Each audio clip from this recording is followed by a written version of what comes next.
जब आप न्यूज़पेपर या फिर टीवी देखते होगे तो आपको जरूर सुनने को मिलता होगा कि आज सेंसेक्स 100 पॉइंट्स ऊपर तो कल सेंसेक्स 100 पॉइंट्स नीचे हो गए। ऐसे ही निफ्टी 100 पॉइंट्स ऊपर तो कल निफ्टी 100 पॉइंट्स नीचे हो गए। तो आखिर ये सेंसेक्स और निफ्टी ऊपर नीचे क्यों होते हैं? अगर आप स्टॉक मार्केट में थोड़ा सा भी इंटरेस्ट रखते हो तो आपको सेंसेक्स और निफ्टी का कॉन्सेप्ट क्लियर होना चाहिए। तो आज के वीडियो में हम इन्हीं टॉपिक पर डिस्कस करेंगे और ये भी समझेंगे कि आखिर सेंसेक्स और निफ्टी काम कैसे करते हैं और इनके पॉइंट्स को देखकर आप क्या पता लगा सकते हो जिससे कि आप इन्वेस्टमेंट और ट्रेडिंग करके मोर प्रॉफिट कर सकते हो, जिससे कि आप सेंसेक्स और निफ्टी के मूवमेंट को देखकर सही डिसीजन बना सको। तो चलिए वीडियो को स्टार्ट करते हैं। हम इसे एक एग्जाम्पल के तरीके से समझते हैं। मान लीजिए कि आपकी तबीयत खराब हो जाती है और आप एक डॉक्टर के पास जाते हो अपना ट्रीटमेंट कराने के लिए।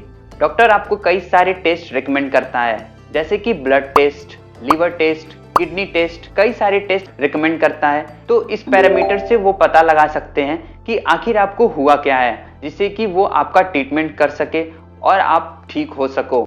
तो ऐसे ही अगर किसी कंट्री के फाइनेंशियल परफॉर्मेंस का पता लगाना होता है तो हम उस कंट्री के शेयर मार्केट को ट्रैक करते हैं, जिससे कि हम पता लगा सके आखिर कंट्री की इकोनॉमिक ग्रोथ कितनी हुई है।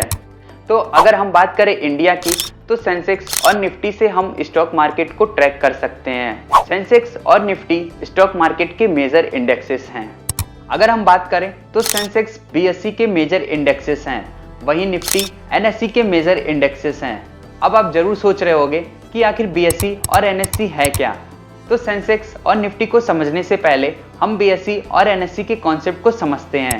तो बीएसई यानी कि बॉम्बे स्टॉक एक्सचेंज, बीएसई 1875 में एस्टेब्लिश्ड हुआ था और ये मुंबई में लोकेटेड है। बीएसई एशिया का सबसे ओल्डेस्ट स्टॉक एक्सचेंज है। बीएसई में 5000 प्लस कंपनीज लिस्टेड हैं। वहीं अगर हम बात करें एनएसई की तो एनएसई यानी कि नेशनल स्टॉक एक्सचेंज, एनएसई 1992 में एस्टेब्लिश्ड हुआ था। एनएसई इंडिया का सबसे पहला स्टॉक एक्सचेंज था जहां पर आपको modern fully automatic screen based electronic trading facilities provide किया गया था ताकि ट्रेडिंग फैसिलिटीज को इजी किया जा सके। एनएसई में 1600 प्लस कंपनीज लिस्टेड हैं। बीएसई और एनएसई का कॉन्सेप्ट तो आप समझ ही चुके होंगे। अब समझते हैं कि आखिर सेंसेक्स और निफ्टी आखिर होता क्या है। तो जैसा कि मैंने आपको पहले ही बताया, अगर किसी कंट्री का इकोनॉमिक डेवलपमेंट का पता लगाना होता है तो हम उस कंट्री के स्टॉक मार्केट को ट्रैक करके पता लगा सकते हैं कि कंट्री की ग्रोथ कैसी है। सेंसेक्स और निफ्टी को समझने से पहले हम एक एग्जांपल के तरीके से समझते हैं। मान लीजिए कि आप एक सब्जी मार्केट में गए और वहां पर आपको 5000 प्लस तरीके की सब्जी देखने को मिलती है। अब आप एक एक सब्जी वाले के पास जाकर प्राइस पता करोगे तो आपको इसमें बहुत ज़्यादा टाइम लगने वाला है। तो इसी काम को आसान बनाने के लिए सेंसेक्स और निफ्टी इंडेक्सेस बनाए गए हैं, जिससे कि आप मार्केट को एनालिसिस कर सकते हो। उनके जो स्टॉक्स हैं वो ऊपर जा रहे हैं या फिर नीचे जा रहे हैं। आपके काम को ईजी करने के लिए ये इंडेक्सेस बनाए गए हैं। अगर हम सेंसेक्स की बात करें तो ये सेंसिटिव प्लस इंडेक्स वर्ड से मिलकर बना है, क्योंकि इसमें 30 वेल एस्टेब्लिश्ड और फाइनेंशियली स्ट्रॉन्ग कंपनीज लिस्टेड हैं जो बीएसई पर लिस्टेड हैं। जब सेंसेक्स ऊपर जाता है तो इसका ये मतलब है कि बीएसई के स्टॉक के प्राइस बढ़ गए, और जब सेंसेक्स नीचे होता है तो इसका ये मतलब है कि बीएसई के स्टॉक के प्राइस नीचे गिर गए। अगर हम निफ्टी की बात करें तो ये नेशनल प्लस 50 वर्ड से मिलकर बना है। इसमें 50 वेल एस्टेब्लिश्ड और फाइनेंशियली स्ट्रॉन्ग कंपनीज लिस्टेड हैं। टॉप 50 कंपनीज डिफरेंट 24 सेक्टर से सेलेक्ट की जाती है। इसमें financial sector, energy sector, utility sectors आते हैं। सेंसेक्स और निफ्टी का हाई होना कंट्री के इकोनॉमिक ग्रोथ को शो करता है और इनका गिरना इकोनॉमिक को स्लो हो जाना शो करता है।